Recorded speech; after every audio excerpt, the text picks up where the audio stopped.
Poštovani gledatelji, želim vam lijep pozdrav. Dobru večer. Prije svega gledate emisiju Poteštat televizije Jadran.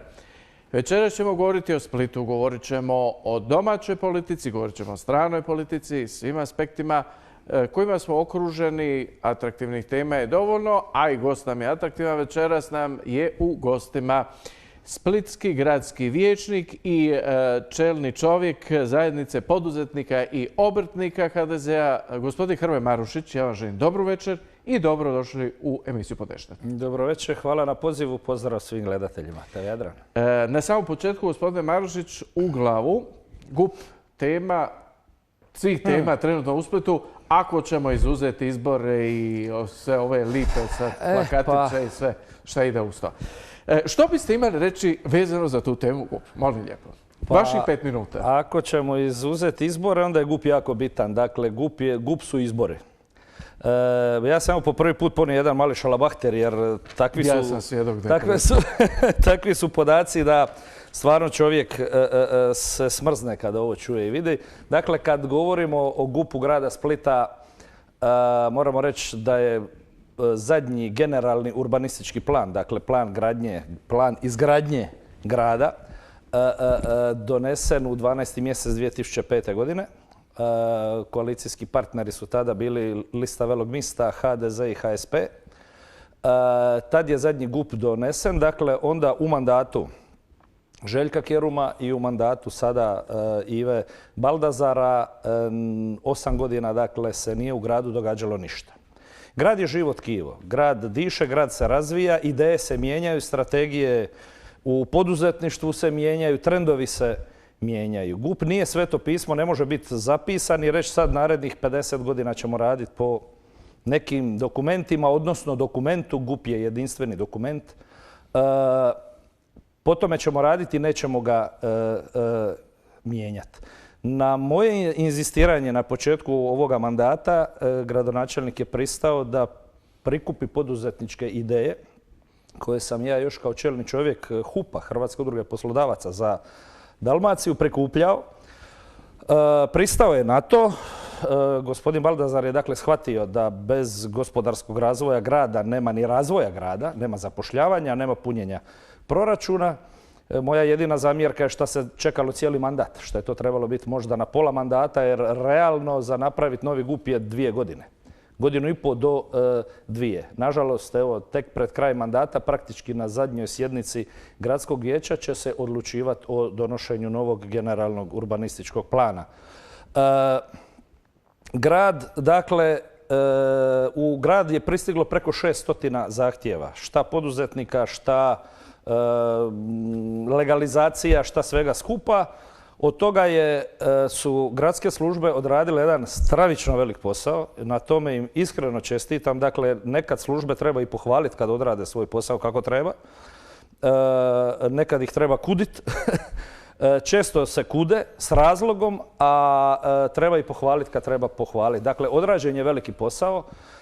Govorim o samo 13 poduzetničkih projekata koji su uzeti kao relevantni, kao najveći, koji bi se trebali dogoditi u ovom gradu u sljedećem periodu. Zašto je to tako? Iz 2 razloga. Jer kažem, grad puni proračun iz GUP-a. Ljudi se zapošljavaju u gradu iz GUP-a.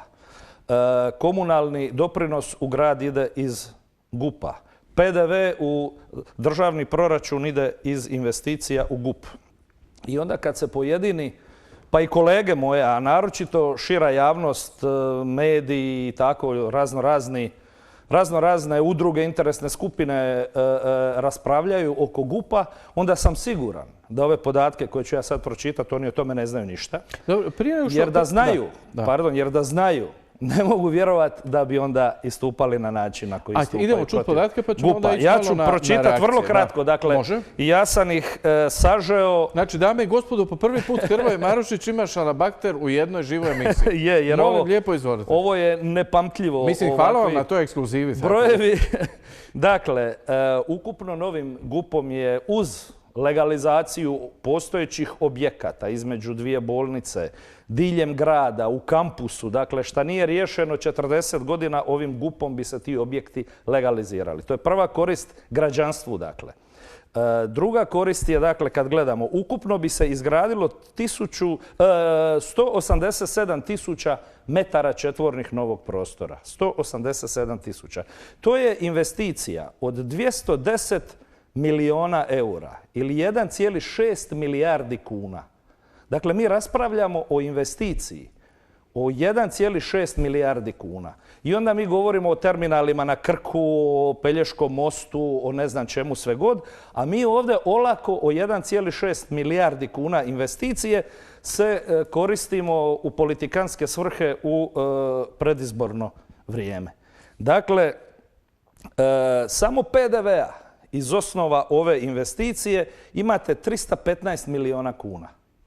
Sad zamislite šta bi naš resorni... To je pola godišnjeg proračuna, jel? Naš resorni ministar šta bi rekao da mu neko u sljedećih 6 mjeseci upumpa u proračun 315 milijuna kuna. Pa najblaže rečeno, tom gradu bi bio vrlo zahvalan.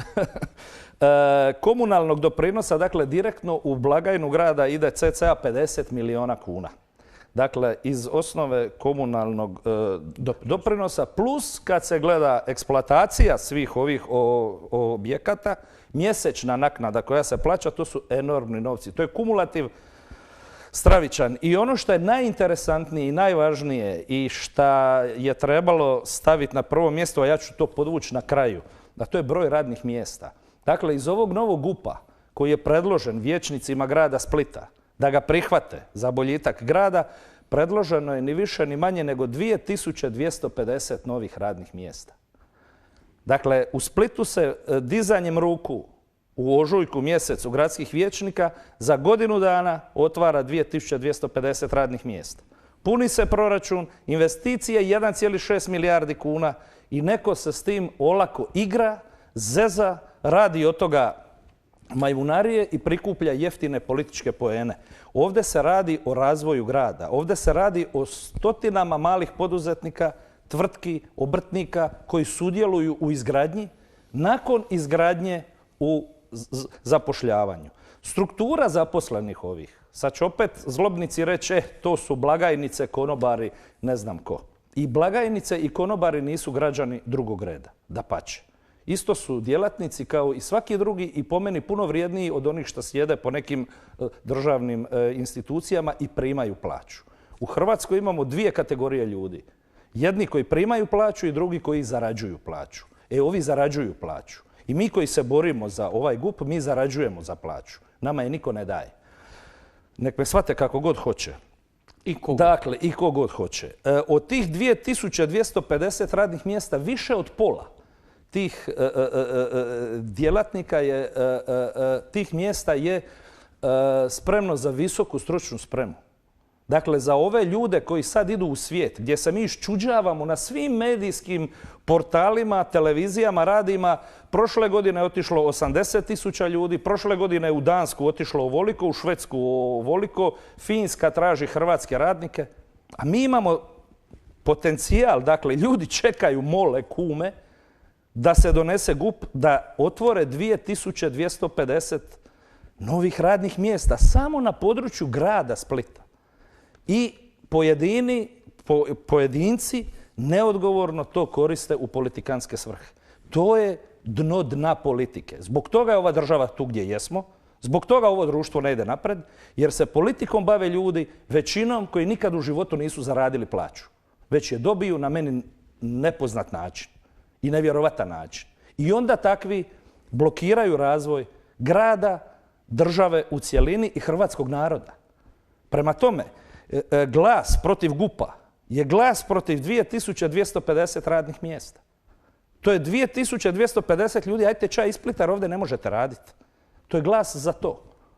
Prema tome, sad ću biti stvarno zločest do kraja pa ću reći ono s čim se budala diči, pametan se toga onda stidi, odnosno obrnuto. Zavisi kako ćemo primijeniti ovdje. Jer ovo je nevjerovatan podatak, dakle, da se u dnevno političke svrhe zbog izbora koji su sada preksutra, koriste to način, hoćemo glasovat, nećemo glasovat, izmišljaju se nekakve stvari, babaroge, a 2250 radnih mjesta visi u zraku. Amo mi na tu babarogu, sad ćemo mi nju malo ovako presvući. Tu babarogu. Naime, ovdje kod mene u studiju bio i splitski gradonačelnik, gospodin Ivo Baldasar. Ja sam direktno, izravno sam postavio pitanje koje ću zapravo na neki način postaviti vama da ga prokomentirate. A to je zapravo činjenica da Baldasara proganjaju određeni krugovi, određeni pojedinci, određene udruge, kao što ste sami rekli, za to da je on jednostavno skrojio GUP na taj način da on pogoduje poduzetnicima, da on pogoduje tamo neku Marušiću koji će nešto graditi tamo na Trsteniku, ovam onom. Znači da se isključivo je GUP sastavljen od želja i prohtjeva određenih grupacija u Splitu i da zbog toga to nije dobro. Dajte mi, molim vas, malo to objasnite. Jesu li ovo želje i prohtjevi određenih grupacija ili ove brojke same po sebi govore da se u Splitu nešto stvarno treba promijeniti? Ili nešto je trulo u državi Danskoj? Ne, sve ovo što ste vi rekli je potpuna istina. Dakle, to su želje pojedinih grupacija, pojedinih poduzetnika. To je potpuna istina. Ja ne znam gdje je tu problem. Dakle, 13 jakih poduzetnika u gradu Splitu je ponudilo svoje projekte gradu Splitu. Ne Šibeniku, ne Milanu, ne Kini, nego gradu Splitu. Rekli su... Ni Kumboru u Crnoj Gori. Tako je. Gdje su neki otišli zato što u Splitu nismo. Tako je, nego je rečeno, evo, mi bi te projekte realizirali u Splitu, dajte nam te izmjene GUP-a. Dakle, ovo se sve radi o privatnoj zemlji. Ovdje se ne koristi ni dijelić javnog prostora. Prema tome, sve su to privatne zemlje. Ništa, ni park, ni parkiralište, ni igralište, ni ništa javnog prostora se neće uzurpirati. Apsolutno se radi o vlasnički čistim česticama. Jer to je bio uvjet za uopće ući u ovu priču. Inače se nisi mogao ni prijaviti, nisi mogao aplicirati na promjenu GUP-a ako ne dokažeš vlasništvo zemlje. Jel? Prema tome, kad se s te strane gleda, to je zahtjev poduzetnika da im se pogoduje. Šta znači da im se pogoduje? Pa ne traže poduzetnici da se njima uplati 1.600.000.000 kuna, nego oni to uplaćuju u ukupan kumulativ investicije. Kad meni neko kaže jesi li ti u sukobu interesa kad u gradskom vijeću dižeš ruku za GUP, ja bi bio u sukobu interesa da ja dižem ruku da meni grad nešto da. Ja poklanjam gradu sportsko igralište, poklanjam gradu 150 javnih garažnih mjesta. Kako to može biti sukob interesa? Dakle, ja želim priliku da mogu to napraviti. Ako to ne mogu napraviti, ja to neću napraviti. Ništa se neće dogoditi ako se GUP ne izglasa. Neće Split stat, neće niko umrit, hvala Bogu, neće se niko razbolit, ali jednostavno 2250 radnih mjesta u gradu neće biti. Novi gradonačelnik, bez obzira koji on bio, ili gradonačelnica, kad sjedne u fotelju poteštata, jel, oni će sjest krajem, odnosno početkom 6. mjeseca. U lipnju, da. Prvi mjesec dana nema sjednice gradskog vijeća, nema ničega. Nemojmo zaboraviti, na snazi je privremeno financiranje grada. Prema tome, limitirana sredstva maksimalno. Da ne tumačim detalje, sad nije tema. Prva sjednica je u 7. mjesec. Prvi rebalans proračuna je u 8. mjesec. A kojeg proračuna? Kojeg nema. Koga ne baš? Nema ga. Dakle, grad će godinu dana biti u financijskoj blokadi, to je 100%. To je posljedica neizglasavanja GUP-a. Uz ovo što neće biti radnih mjesta, što se neće napuniti proračun, i dalje kad novi gradonačelnik ili gradonačelnica preuzmu tu funkciju, oni praktički neće imati čime upravljati. Kad sam ja bio u pretprošlom mandatu vijećnik, projekcija proračuna je bila preko 1 milijardu kuna, 1.100.000.000. Sad je jedva 700 milijuna. Prema tome vidite koliko je to sve skupa palo od prošloga GUP-a do ovoga GUP-a. Mi sad imamo priliku s ovim GUP-om ponovo napuniti i doći do milijarde. Ovdje se radi o novcu. Ovdje se radi o punjenju proračuna da grad dobije novce, da od prireza, poreza na tvrtke, poreza na plaće koje građani, djelatnici koji u gradu rade plaćaju, da od toga grad funkcionira, da sređuje svoju komunalnu infrastrukturu, ulice, ceste, parkove, nasade, čistoću, sve što treba financiramo iz proračuna grada. Ako se taj proračun ne puni, onda se nema šta ni raditi. Dobro. Nažalost, o proračunu, kažem, odlučuju ljudi koji nisu nikad zaradili plaću, koji ne znaju šta znači punjenje proračuna. Oni idu za tim da je njihova plaća sigurna, a poduzetnici su paraziti društva. Apsolutno ništa nije sigurno, to valjda bi Dan trebalo biti danas svakoga. u Hrvatskoj, naročito u Splitu, to je nevjerovatno, ali baš u Splitu se poduzetnici doživljavaju kao paraziti. Hoćemo ih ukinuti, hoćemo se vratiti kao što je bilo nekada hoćemo u Sjevernu Koreju. Najbolje proglasiti, evo, slobodno područje Sjeverne Koreje. Mislim, bilo bi dobro. Poduzetništvo vuče napred, jedino, ništa drugo. To valjda svako zna na Pa ovome svijetu. ne zna. Dobro, onda stvarno imamo mentalni problem. Imamo. Odnosno problem shvaćanja stvarnosti. Ono što je zapravo kulminacija cijele ove priče je da mi kažete, odnosno ne meni, nego da kažete zapravo našoj javnosti zašto prije svega, rekli ste da je 180.000 metara kvadratnih novog prostora se događa u gradu. Kakva je karakteristika tog novog prostora koji se događa u gradu?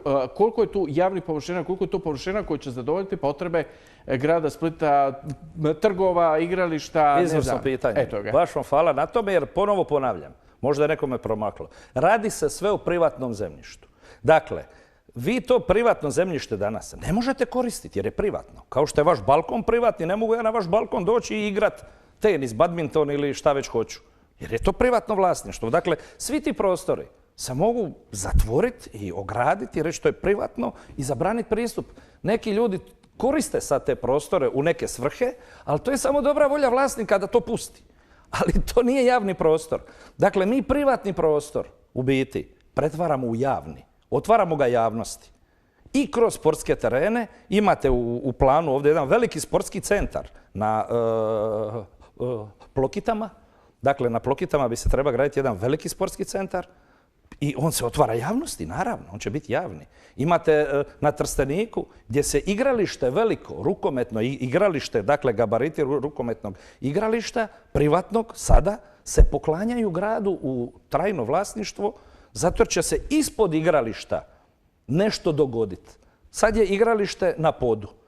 Mi bi napravili 2 etaže garaža, sa strane bi napravili ni više ni manje nego recimo školu, što je veliki grijeh u gradu. Pa da, ja mislim da ste stvarno... Nego bi trebali možda tvornicu vijaka u Splitu sagraditi ili neki fumar ili nešto napraviti, kemijsku nekakvu industriju. I dakle, imate u prijedlogu u GUP-a, ja neću reći o kojim se firmama radi, nije fair, imate starački dom, što mi kažemo, dakle dom za stare, uz liječničke ambulante, poliklinike, dakle ovdje ima liječničkih mjesta preko 500 u cijelom ovome GUP-u. Dakle, mladi liječnici će tu raditi, neće morati ići u Dansku, radit će u Splitu, radit će kući. Doće Danci raditi ovdje? I ja mislim da hoće, jer da je po poduzetnicima, onda bi Danci dolazili raditi ovdje. Jer bi toliko, Split ima investicijski potencijal od 2 milijarde eura.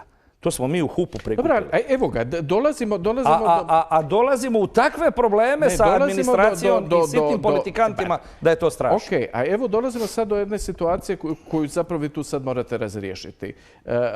Mi za 2 mjeseca de facto imamo izbore. Da. Evo, to je odlična prilika. Znači, koga zapravo...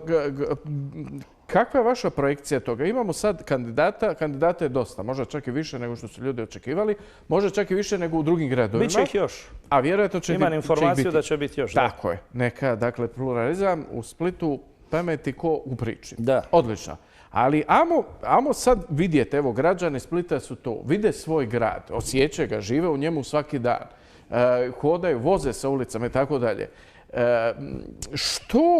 Kakav taj sutra gradonačelnik Splita treba biti? Gradonačelnik Ica. Da. Je li to čovjek koji stvarno ima ono što se kaže gac, pa neću sad prevoditi na hrvatski, pa će lupi šakom stol i reče, kao što su to neki drugi gradonačelnici u Hrvatskoj rekli, bez obzira na sve idemo s ovim projektom jer znam da je to napredak za ovaj grad. Je li nama stvarno treba hrabri gradonačelnik, konačno, koji stvarno ima viziju i koji želi, koji se ne boji ovoga što ste vi rekli, a to je da neko dođe, uloži i zaradi u ovom gradu i da zaradi cijeli ovaj grad i da ovaj grad izgleda kao Barcelona, a ne možda kao Kukeš u Albaniji. Ajde, dajte mi malo Dakle, to kogod pojasniti. zarađuje u ovom gradu ne može zarađivati sam.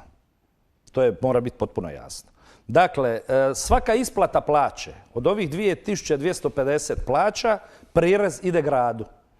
Socijalno, mirovinsko ide u proračun Republike Hrvatske. Dakle, svi zarađuju. Ovdje nema ekskluzivnog prava na zaradu nikoga. Kad vi otvorite tvrtku sa 2000 zaposlenih, ne zarađuje vlasnik tvrtke. On ima neke benefite, ali ima ogroman rizik. Uostalom, poduzetnik danas može biti tko god hoće. Nije poduzetništvo ekskluzivno pravo neke grupacije. Svaki građanin Republike Hrvatske može biti poduzetnik. Ima stan, ima zemlju na selu, ima vikendicu, nešto, stavi pod hipoteku, digne kredit, otvori firmu i ubira milione. Pa nije baš tako. Jel' tako? Inače bi svi bili milijarderi. Ali neko se odvažio i krenuo, neki se nisu odvažili, rade svoj posao, drugi posao, koji je jednako vrijedan kao i svaki drugi posao i imate one kočničare, ti me smetaju. Dakle, a to su upravo oni koji se bave ne politikom. Politika je rad za javno dobro, nego se bave sitnim politikanstvom. Dakle, zauzeli su pozicije razne niše po strukturama i opstruiraju. A usudio bi se reći čak i reketare. I ja bi vidio svi ti koji neće dignuti ruku za proračun. Neka kažu zašto neće dignuti ruku. Jesu li možda očekivali da im neko nešto da dignu ruku? Ili o čemu se radi tu? Jer biti protiv 2250 radnih mjesta, protiv investicije 1.600 milijuna kuna, pa li to može normalan čovjek? Očito ima neke skrivene namjere za to. O tome treba jedan put javno progovoriti. Zašto su ljudi protiv toga? Ne ljudi, nego pojedine udruge financirane iz raznih sredstava koji koče i blokiraju razvoj Hrvatske. Drugo, pojedinci koji su destruktivni 100% i koji na jedan anarhoidan način pristupaju politici. Jednostavno blokiraju normalan rad društva u cjelini. U Splitu je to najizraženije. Nije nama problem samo Pernar. Mi imamo Pernara u Splitskom gradskom vijeću nekoliko. Ja ih imenovat naravno neću. Ali znamo ko je protiv svega, ko je uvijek antiprotivan, ko nije za ništa i ko nema prijedlog o ničemu, ali je protiv. Najlakše se praviti budala u životu i reći ja sam protiv. A za šta jesi? Tu onda zamuknu. Onda svi junaci zamukuše. Kad treba vikat protiv, imaš ih protiv koliko hoćeš. A kad treba reći, a kako bi ti to riješio? To je nečija legitimna platforma. Tako je. Na ljudima je sada da procijeni je li takve platforme imaju koje snagu platforme vodu naprijed. Tako je. I ljudi, nemojmo onda plakat da ljudi idu u Dansku. Jer smo ih potjerali, nismo ih dali radno mjesto. Dobro, ali ovdje se slaže s vama. Zapravo tu postoje kočnice na svim mogućim razinama i onda se zapravo javljaju i ti nekakve čudne situacije u koje ljudima ne znaju ili ne znaju, ulože nešto. Mislim, ja neću sad prejudicirati situaciju, ali imamo ljude i na Žnjanu koji su, bez obzira što se govorilo, jesu li bespravne, nisu li bespravne i tako dalje, ipak uložili neka svoja sredstva. Dakle, opet se radi o jednoj situaciji i oni isto tako ne znaju kakva ih sudbina čeka. Nisu oni jedini, ali ima primjera po gradu i tako dalje. Dakle, je li zapravo postoji jedan, evo, recimo od te situacije pa nadalje, nekakav način da zapravo se na neki način ljudima pruži mogućnost i da budu legalni i da budu mirni u nekakvom svom poslu kojeg rade. Mislite o ugostiteljskim objektima na pa i ne samo njima, ali recimo i njima. Recimo, evo sad je to palo na pamet. Odlično opet pitanje. Bitno je jer je Žnjan bitan kao sadržaj u gradu. Naravno, to je ogroman gradski prostor koji, ja mislim, još nije gradski jer ga grad nije uknjižio na sebe. Mislim, to samo u Splitu moguće. Dakle, taj prostor ne postoji. To je broj 1. Broj 2, ti ljudi su dobili nekakve koncesije dole kakve su dobili, izašli su iz gabarita koje su dobili, to je jasno. Sad su u jednom zrakopraznom prostoru, vakuumu gdje je koncesija 1.1.2017. istekla. Sad su oni kafići dole nigdje. Oni rade, posluju, ljudi idu na Žnjan i šta je najgore i najopasnije, sad će sezona. Prema tome, po meni, to je stvarno moj osobni stav, o tome uopće ne želim sad govoriti kao ni predsjednik zajednice poduzetnika, ni kao gradski vijećnik, ni kao član stranke. Dakle, moje osobno mišljenje ću ovdje sad iznijeti, je da te ljude ovo ljeto se sigurno ne bi smjelo dirati. Zašto? Ne zbog njih. Ja ne kažem da su oni sveci. Oni su napravili šta su napravili, kako su napravili, ali zbog turista, zbog građana Splita, zbog ono šta se događa dole ljeti na Žnjanu, ne možemo preorati bagerima Žnjan sad preko ljeta. Dakle, to se radi u 10. mjesec. I očekujem da se u novom gradskom vijeću do 10. mjeseca donese odluka, kakva god ona bila. Hoće li se oni legalizirati, hoće li se oni izmještati, hoće li se oni premještati, kakva god bila. Ali je li moguće da ljudi imaju dozvolu onda do tog trenutka? Upravo sam to htio reći. Dakle, treba iznaći nekakvo rješenje kako je bilo do 1.1. takvo napraviti do 1.10. Ili 11. kad već. Ili do 12. opet za ovu godinu, ali da grad donese rješenje. Nije rješenje ukidat. Opet kažem, najlakše je biti protiv. Najlakše upaliti bager i proći dole. Ok, i šta sad? I doće ljudi preko ljeta dole i onda će grintat cijeli grad, nemaju di kavu popiti. A mislim, jednostavno ne možemo rušiti, a ne graditi. Ne možemo biti protiv, a nemati kontraprijedlog. Znači, ajmo reći, do nove godine sljedeće, sadašnje, ove koja ima doći, ćemo napraviti Žnjan kakav bi treba biti tim ljudima koji su dole.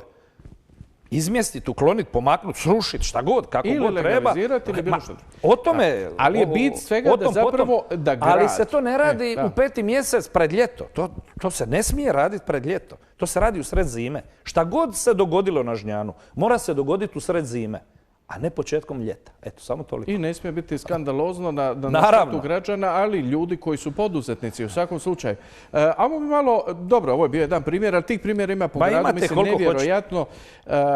Ono što mene interesira je da zapravo vi na neki način, evo, možete malo i prokomentirati te kandidate, kandidature za gradonačelnika Splita. Što zapravo mi Spličani možemo očekivati od ovih dosadašnjih kandidatura? Po nekom vašem mišljenju, mislim, ne pita vas to slučajno, nego pita vas kao čovjeku koji imate gigantsko iskustvo političko ovdje u Splitu već, mislim. Ne treba posebno govoriti. Ja sebe nikad neću smatrat političarom. Ja ću uvijek biti poduzetnik. Ja sam 30 godina poduzetnik, druga generacija u obitelji poduzetnika. Moji sinovi su već 3. generacija. Dakle, mi živimo od vlastitog rada. Jednostavno tako rečeno, drugi izraz ja upotrijebiti ne mogu. Mnogi u gradu na taj način žive. Mnogi, većina. Ušao sam u politiku da bi kao poduzetnik, kao čelnik, uvijek sam bio na čelu nekih poduzetničkih udruga, zajednica, pa sad i u HDZ-u, da bi političarima približio poduzetničke probleme. Da sam zna da ću imati toliko problema oko toga, pa ja ne znam, možda bi ja prije 20 godina otišao u Dansku i gotovo. Jel? Ne mogu. Hrvat sam, osjećam se Hrvatom, kući sam, ovo je moj grad, moja država. Došli smo do nje na način na koji smo došli mukotrpno, krvavo i ne pada mi na pamet ići nigdje. Branit ću je do kraja.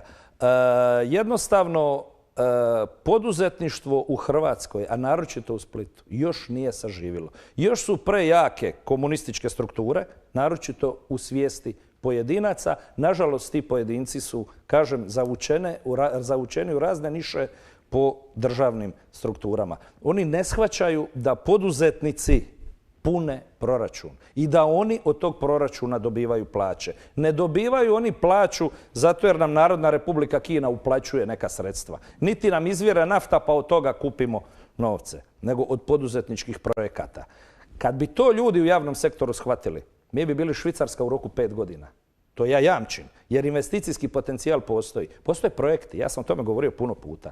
Dakle, 2 milijarde eura je samo u gradu Splitu idejnih projekata na stolu koji se mogu realizirati uz pametnu gradsku upravu u roku godinu do 2 dana. Realizirati. A ako se ne donese ovaj GUP, i što je jako bitno reći, novi gradonačelnik koji god bude ili gradonačelnica, kažem, kad sjedne u fotelju gradonačelnika, na prvoj konstituirajućoj sjednici se može pokrenuti novi GUP. Dakle, svaki gradonačelnik može donositi ne jedan GUP u svom mandatu, može i 2, ako se situacija mijenja. Jel? Dakle, zakon kaže ne mogu se 2 ili 3 donositi paralelno. Prvi proces kad se završi, ovi projekti kad prođu, na sljedećoj sjednici se može pokrenuti novi GUP. I svaki gradonačelnik može imati svoju viziju razvoja grada.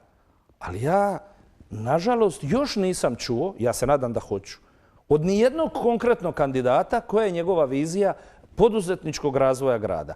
Floskula je meni dosta u životu. Ja imam previše godina i iskustva da bi slušao kako se svesrdno potiče poduzetništvo, razvoj gospodarstva, razvoj OPG-ova, malog i srednjeg poduzetništva. Grad je pun resursa.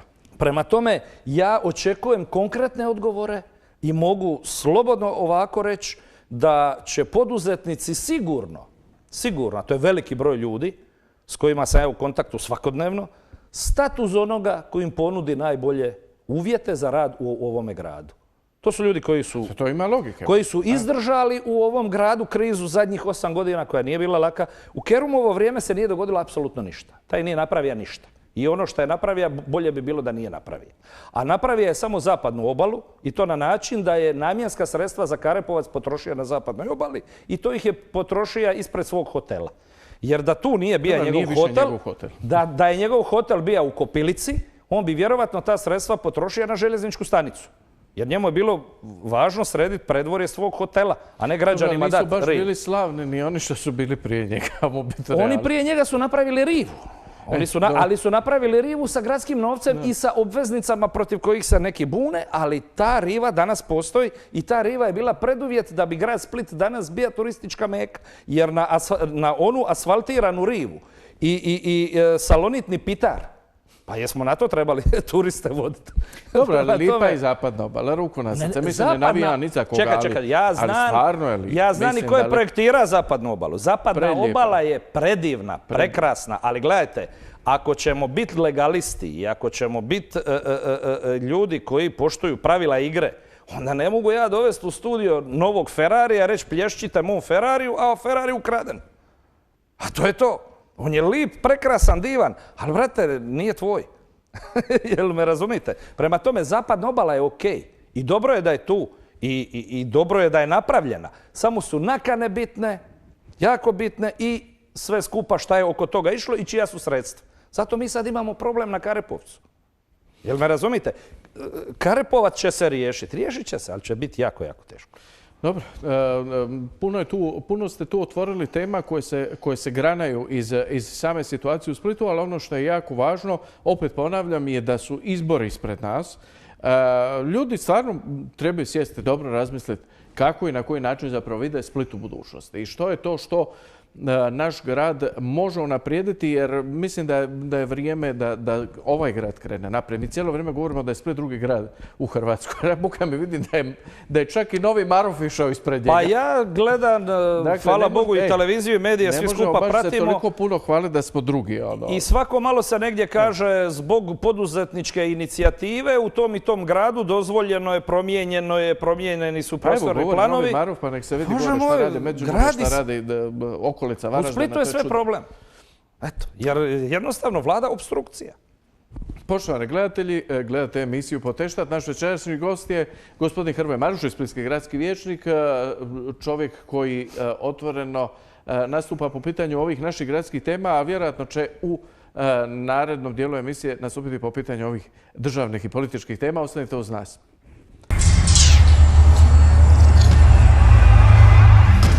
Tražite posao, ali nemate radnog iskustva?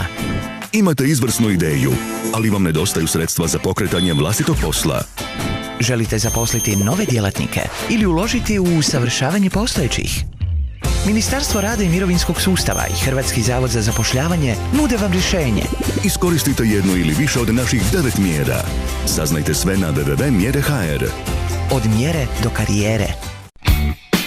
Jukić Dam, 16 godina iskustva i predanosti poslu u postavljanju fasada, koju ste i vi prepoznali jer je zadovoljstvo naručitelja naš krajnji cilj. Uz najbolji omjer cijene i kvalitete dobivate garanciju na izvedene radove. Nazovite, jer za fasadne radove na vašim obiteljskim kućama dobivate gratis kutnike i okapnice te gratis skelu za objekte od 300 do 600 metara kvadratnih. Naš stručni tim vašu ideju dovodi do gotovog projekta. Akcija traje do isteka zaliha. Potražite nas na webu i nazovite na telefon 825555 ili na mobitel 091 5080 660. Provjereno najbolji Jukić Dam. Alto, sada i u vašoj blizini jer vi zaslužujete bolje. Svi već znaju za nas. A vi? Dođite i upoznajte se sa našom ponudom namještaja i zavjesa. Posjetite nas u Supetru na otoku Braču. Vaš Alto. Restoran Gašpić pruža sve vrste ugostiteljskih usluga, od organizacije krštenja, pričesti, krizme, rođendana i maturalnih večeri. Posebna ponuda restorana je organizacija vjenčanja u sali do 200 osoba. Tu su i u organizaciji raznih seminara i prezentacija. Isto tako dolaze i u vaše domove i poslovne prostore, te organiziraju catering i sve druge vrste ugostiteljskih usluga. Dođite u restoran Gašpić i uvjerite se.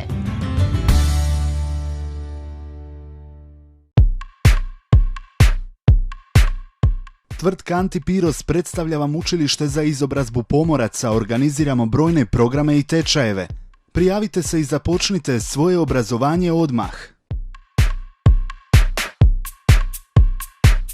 Naše dugogodišnje iskustvo u servisiranju i ispitivanju sigurnosne i protupožarne opreme na moru i kopnu garancija je vašeg uspjeha.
Konti Plus Split. Ideje za vaš namještaj, ideje za vaše podove.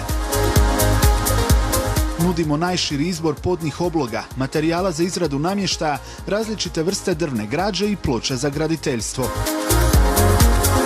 Nudimo usluge rezanja i kantiranja.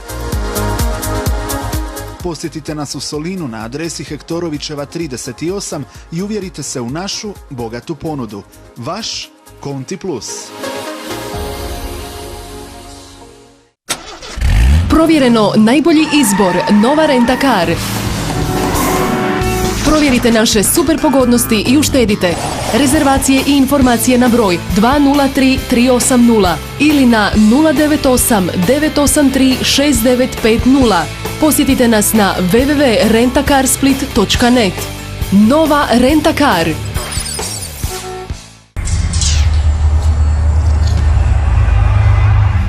Poštovani gledatelji, gledate emisiju Poteštat. Naš večerašnji gost je splitski gradski vijećnik i čelni čovjek zajednice poduzetnika i obrtnika Hrvatske demokratske zajednice, gospodin Hrvoje Marušić. Gospodine Marušiću, prvi dio emisije posvetili smo GUP-u, stanju u Splitu. Samo smo malo secirali, nismo puno ušli jer stvarno se o Splitu može govoriti satima i danima, ali idemo mi malo na ove nekakve šire političke kontekste. Naime, puno se toga govori o novoosnovanoj, kolokvijalno ćemo nazvati, komisiji za suočavanje s prošlošću. To je zapravo komisija koja bi trebala donijeti odluku o takozvanim simbolima prošlih totalitarnih režima i odredi se dakle, prema ključna dva totalitarna režima koji na neki način opterećuju našu prošlost. To je dakle ustaški režim kao nacistički režim i s druge strane period partizanskog režima koji zapravo nastupa nakon ustaškog režima. Komunističkog. Odnosno komunistički, pardon, nije partizanski, bože me prosti, nego komunistički. Mogu i ja pogriješiti. Dobro. Nije bilo namjerno. Slično.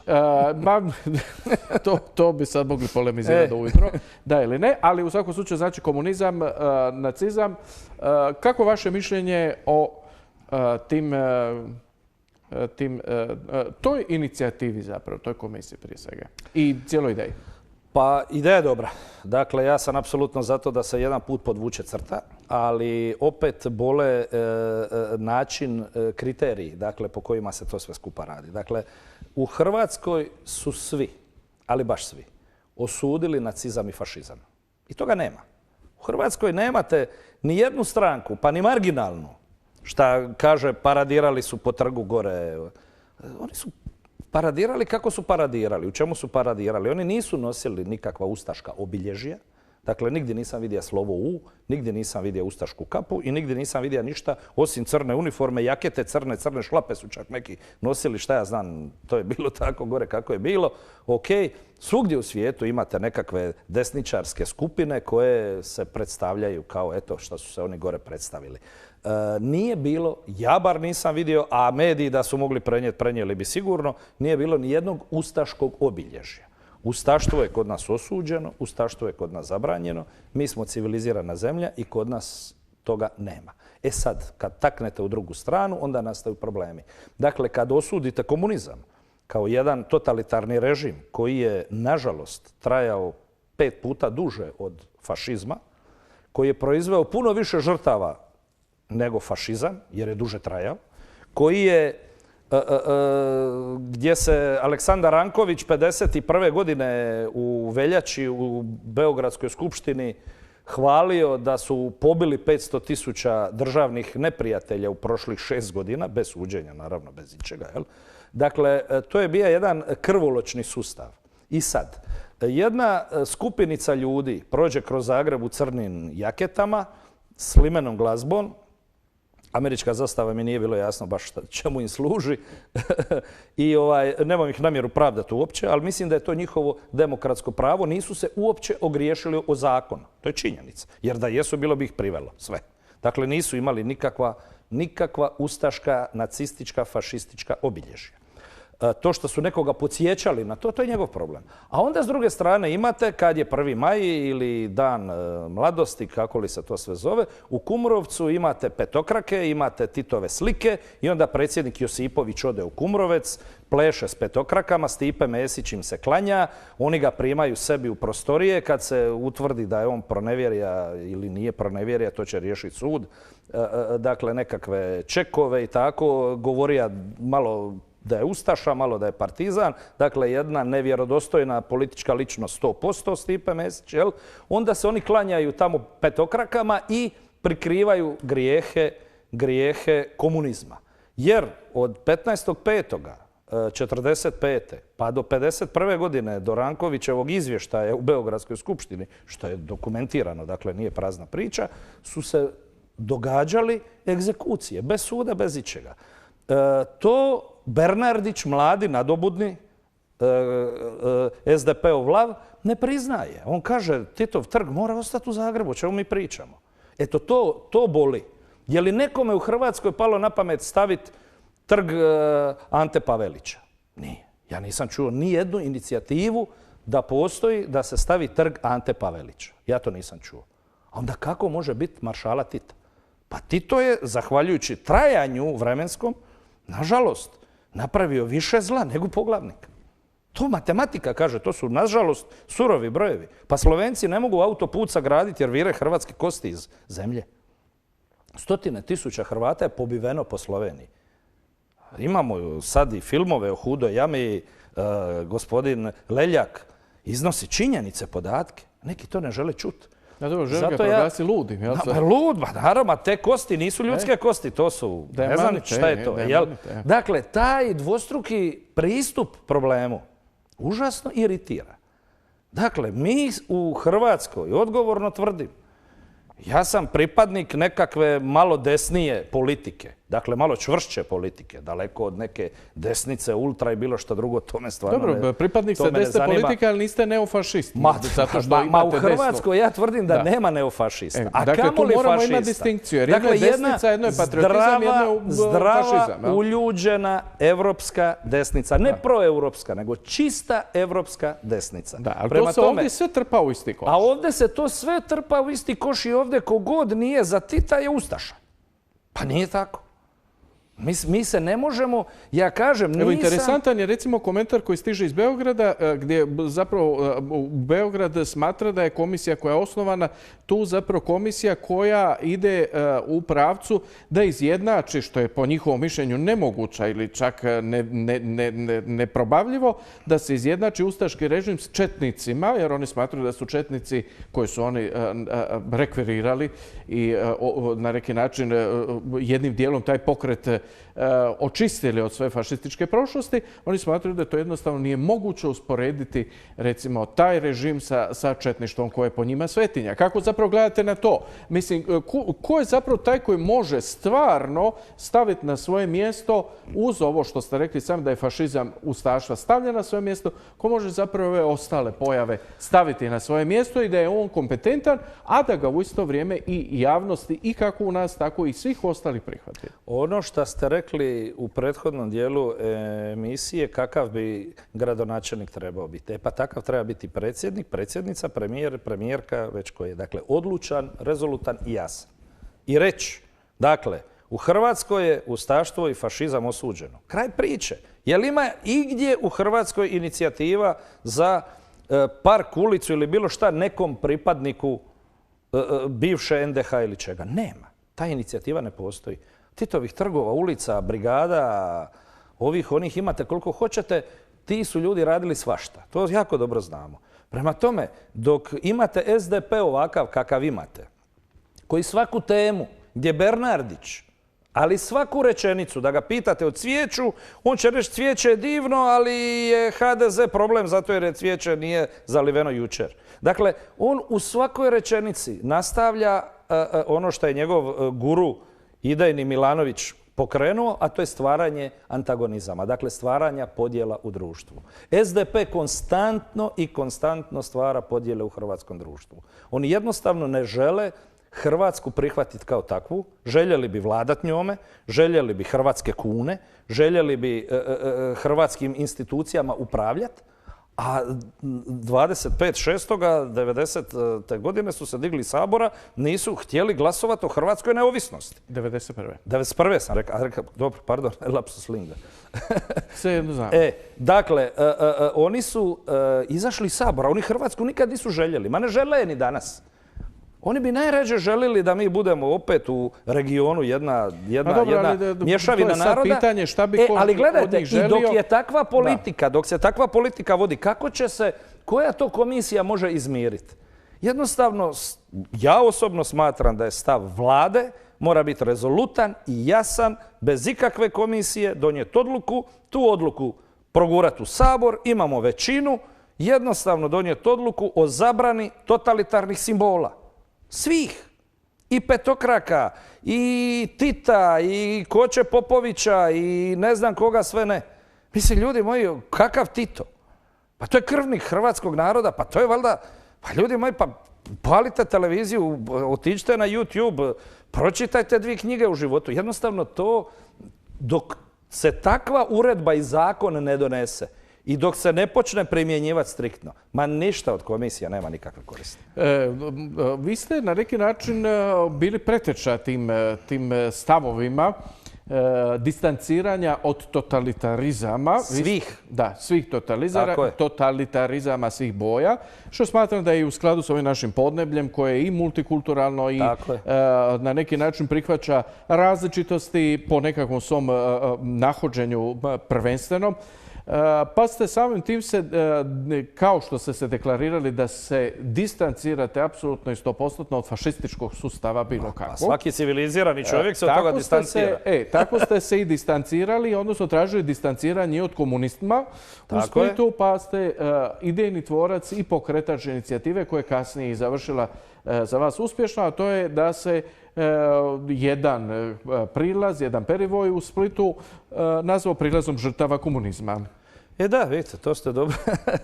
To je prošlo, evo, to je i meni prošlo potpuno nezamijećeno. Jer ja sam se u 10 godina svog političkog djelovanja, lokalnog političkog djelovanja u gradu Splitu uspio izboriti da onaj prilaz od trajektne luke prema Katalinića bregu, bivšem kazamatu UDBE, komunističkog terora i UDBA kasnije, da taj prilaz dobije ime prilaz žrtava komunizma. I tabla je dole, evo nek ljudi prođu dole kroz trajektnu luku, dakle kogod izlazi iz trajekta, tu tablu će vidjeti. Dakle, Split je jedini grad, ja mislim, koji je prvi obilježio, na moju inicijativu stvarno, uz ogromnu borbu sa neokomunističkim ostacima po administraciji, i to moram reći zahvaljujući današnjem gradonačelniku koji je upravo radio na toj pomirbi i zbog toga je izletio iz jedne totalitarne stranke kao što je SDP. Ja sam zadnja osoba koja Baldazara može, hoće i treba braniti. Dakle, on ima svoja usta, ima svoju glavu, ima svoju ekipu ljudi. Ja ću uvijek iznositi činjenice, pa kome krivo, kome pravo. Ali on je radio na pomirbi. On je, na kraju krajeva, pristao na to, jer da nije pristao ne bi ga bilo, i na spomenik HOS-u, na Splitu 3, ovdje preko puta studija. Jel? Dakle, napravio se i prilaz žrtava komunizma na moju inicijativu, kojeg je on pustio na vijeće, inače ga ne bi bilo. Mi smo to uspjeli progurat. Dakle, ali to je, oko spomenika se prašina digla, ali oko prilaza žrtava komunizma dole nema baš neke velike priče. Nije vijest za portale, nije vijest za novine, nije ništa. To je, eto. A evo, dakle, ja ovo što govorim, ne govorim u prazno, ja i radim. Ja kao pojedinac sam se uspija izboriti za to. Dakle, nažalost, takvih ulica i prilaza u ostalim hrvatskim gradovima baš i nema. Poslije su dobile Vodice, dobili su još neki gradovi spomenike. Ali ste vi zapravo bili prvi. Ali u Splitu definitivno to ne bi bilo dan danas. Da. Ono što je isto tako vijest koja na neki način, to je interesantno zapravo, koji je to snažna akcija bila tog spina u datom trenutku, je zapravo smjena, odnosno odlazak veličanstvenog Hrvoja Hrbana s čelnog mjesta Hrvatskog audiovizualnog centra. I zapravo taj odlazak je toliko bio ispolitiziran da je to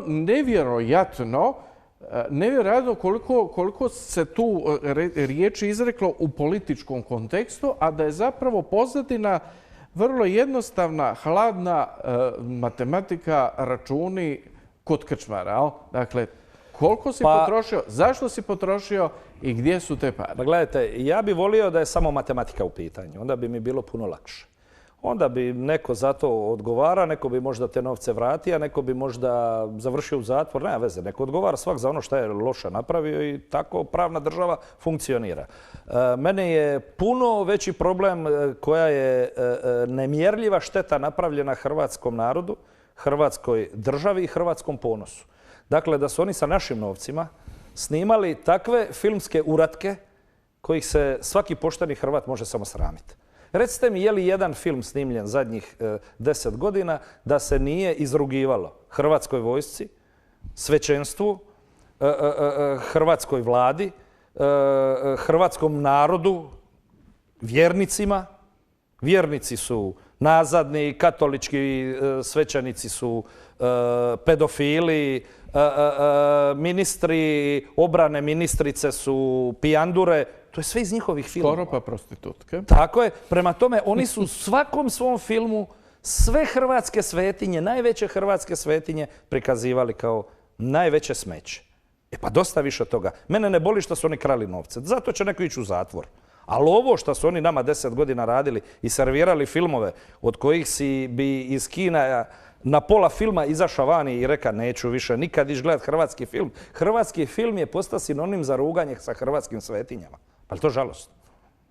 Da, ali interesantno je zapravo kako se, kojom elegancijom se recimo gospodin Hribor izjasnio prema gospođi Juki, režiserki, a da je to zapravo prošlo ispod radara svim mogućim tim nekakvim... Ne, njima je sve dozvoljeno, oni mogu šta hoće. Ali pazite, on je otvoreno rekao žena je bolesna, treba uzeti terapiju, ona je luda i tako dalje. Bože me prostite, mislim, stvarno se ograđuje od toga, ali to je tako rečeno, ali je...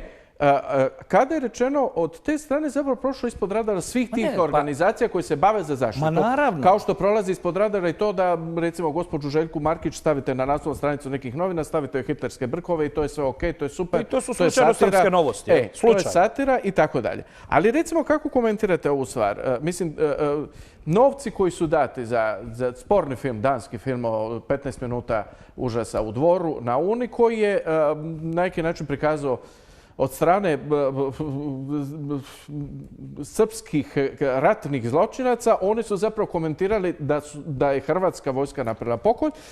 Navodno je danska firma vratila te novce Havcu, da bi Havc već idućeg mjeseca toj danskoj firmi dao novac, opet hrvatskih poreznih obveznika, da snimi film o tome zašto u kinu Crvena zvezda, u centru Beograda nema ljudi.